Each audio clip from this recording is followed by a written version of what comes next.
Welcome back, everybody. Just a quick update on the Leon Bailey situation. Apparently, he's back in training, and this is good news.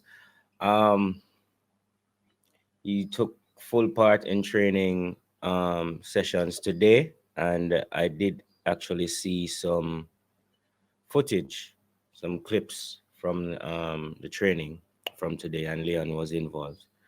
It didn't show a lot, but he was there.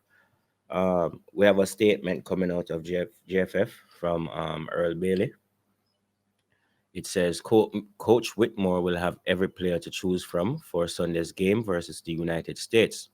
Every player in the squad was involved in training today at the University of Dallas Field. Pre-match press conference later. All right, so we will be hearing more from the GFF later on today, if all goes to plan. Um, this is good news. I just wanted everybody to know that the injury scare is nothing more than a scare.